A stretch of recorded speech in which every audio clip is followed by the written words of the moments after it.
Hello there, my name is Artie, and recently I've been playing a lot of the 4-player co-op miner shooter Deep Rock Galactic, and I must say, it bangs. I kid you not, I've barely had it for 2 months and already have pretty much 100 hours on it, and that's for a whole slew of reasons, which I wanted to go over here. So, without further ado, this is why Deep Rock Galactic is one of the best games available today.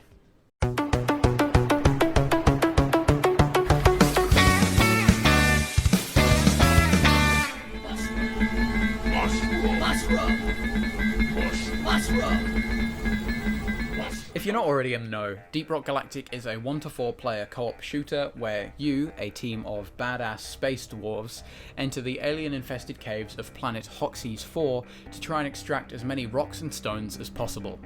It was released on the 28th of February 2018, developed by Ghost Ship Games and published by Coffee Stain Studios, the same people that published Valheim, Goat Simulator and Satisfactory. On release, reviews were instantly positive, praising the game's replayability, atmosphere, and challenge. Deep Rock Galactic would then go on to win Indie Game of the Year and Excellence in Multiplayer at South by Southwest 2021, and be nominated for Labour of Love 2 years in a row at the 2023 and 2024 Steam Awards.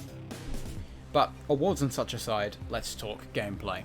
DRG, like I mentioned earlier, mostly involves exploring procedurally generated caves and fighting off aliens whilst completing your objectives. There are a heap of different missions for you to do in the caverns, including basic mining missions where you have to collect a quota of a blue resource called Morkite, salvage missions where you have to find and repair a bunch of technology from a previous failed mission, industrial sabotage missions where you have to hack into a series of power supplies to steal data from a rival mining company, and refinery missions, where you have to hook up pipes to liquid Morkite wells and defend the refinery whilst it refines. Those aren't all the missions, of course. In total, there are 8 unique missions for you to play, which already adds so much replayability. I mean, if there were only a couple of mission types, I doubt I would have nearly as many hours already. This diversity makes it so that every mission always feels fresh when you start playing, even if it's like the 100th time you've done a mission of that type. On top of that, you've got even more diversity thanks to the different regions of Hoxes. There are 10 of these, ranging from snow-covered ice zones to fungus-filled swamps to hot and highly explosive volcanic areas. Each area introduces a new hazard, which again spices up gameplay even further. By far the most lethal zone for me is the Hollow Bough, a biozone full of dangerous spiky vines. This area is home to the dangerous Stabber vine, which grows from the wall and will attempt to, well, stab you, unless you can shoot it quick. I hate these things. They've gotten me killed far too many more times than I'd like to admit. Each area has a unique hazard like that for you to enjoy. Speaking of hazards, missions have a chance to have a hazard warning, a unique challenge applied to the mission to make your life a living hell.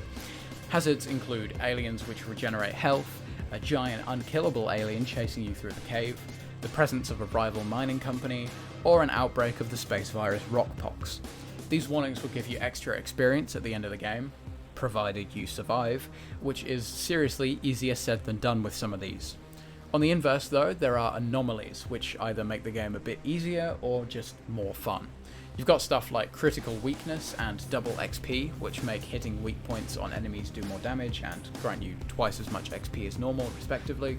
And then you've got stuff that's just loads of fun, like rich atmosphere, which makes you run faster and makes your voice higher, and low gravity, which makes you jump higher and take less fall damage.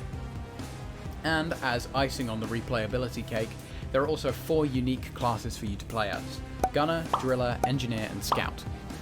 Each class has different strengths and weaknesses, and you'll only succeed on Hoxes if you use teamwork to your advantage.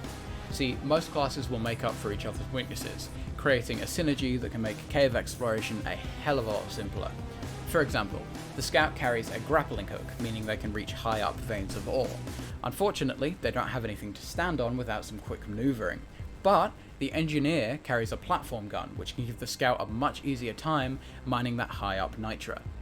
Personally, I've never actually managed to play DRG with 3 other people, it's usually just me and one other guy, but I hear a full team of diverse dwarves makes for a really fun game. Oh, and if you're playing solo, you have a drone accompanying you called Bosco. He's adorable and I love him. This is all to say, there is a lot to do in Deep Rock Galactic. So now, let's move on to what else makes it so good. We're rich! We're rich! We're rich! We're rich! There's so much more that makes DRG so good. As I explained earlier though, it's mainly the insane replayability. DRG is a game that you can easily play for hundreds, even thousands of hours, and you'd have a different experience on each mission you played. That level of replayability is something I haven't seen done so well since Sea of Thieves, and I haven't even mentioned some of the other stuff, like special effects you get from drinking beer, hazard levels, or random mission events like lithophage meteors and prospector drones. As well as that, the class synergies add so much to the game, and really encourage teamwork rather than just going off on your own. The progression is also really satisfying. To unlock new weapons for each class, you'll need to reach a certain level on that character, then complete 3 specific missions to unlock the ability to buy your weapon, from which point you can upgrade said weapons to increase their total ammo count, damage output, and more.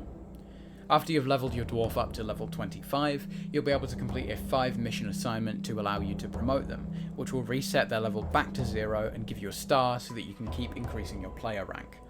After the first time you've promoted, you'll also unlock Tritolite keys, which allow you to do special events within missions, and deep dives, weekly missions that get harder as you progress. But the real thing that makes DRG so excellent, the thing that makes it excel above most of the other top games on Steam, is how they handle microtransactions. Sorry to utter the M word, but this is an important part of the video. Trust me. The reason I mention microtransactions is because DRG doesn't have them. Calm down, calm down. Okay, you heard me right. Deep Rock Galactic doesn't make you spend $5 on a stupid hat or something. All cosmetics can be unlocked, and this is going to be revolutionary, by playing the video game. Isn't that crazy? And get this, DRG even has a season pass that you don't have to pay for. Everything is automatically available for you to unlock, once again, by playing the video game. The interesting thing that DRG does with the season pass, and seasons in general, is it makes them a lot longer. At time of writing, Season 4 has been going on for about 9 months. I've been playing for about 2 of those months, and am only about 60% of the way through the Season Pass. The length and actual challenge of progressing the pass makes it genuinely fun to play through. Contrast this with a game like, sorry to mention this again, but Sea of Thieves, which is an excellent game, but admittedly has a really dry Season Pass. The Plunder Pass in that game can be completed in the first 2 weeks of it coming out without you even having to go out of your way to complete any of the challenges or anything. This makes DRG way more replayable, and you're actually having to go out of your way to try and complete the Season Pass. Granted, it's been going for so long that you'd probably complete it naturally by the time it's finished, but it's long enough that you still get great enjoyment out of it. In plenty of other games with Season Passes, think Fortnite, Sea of Thieves, Call of Duty, etc., once the unlockable cosmetics in the Season Pass are gone, they're gone.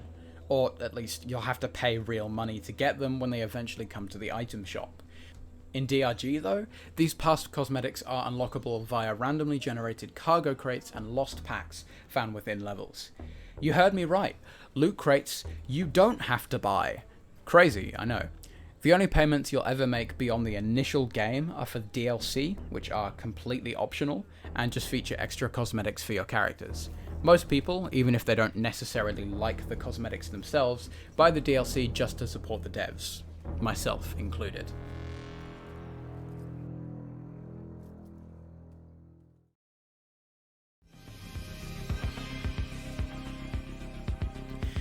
All in all, Deep Rock Galactic is an amazing co-op game. I know I said this about Lethal Company in my end-of-year game review, but I think DRG is the best co-op game on the market right now, if not the best 4-player shooter.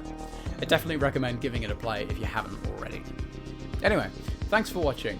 Apologies for the slightly shorter video, but I needed to whip this one up quick after that huge video at the start of the year, and there's been holidays, New Year, etc. Regardless, if you've enjoyed, leave a like, subscribe, all that jazz, and I'll see you at some point in the future. Goodbye.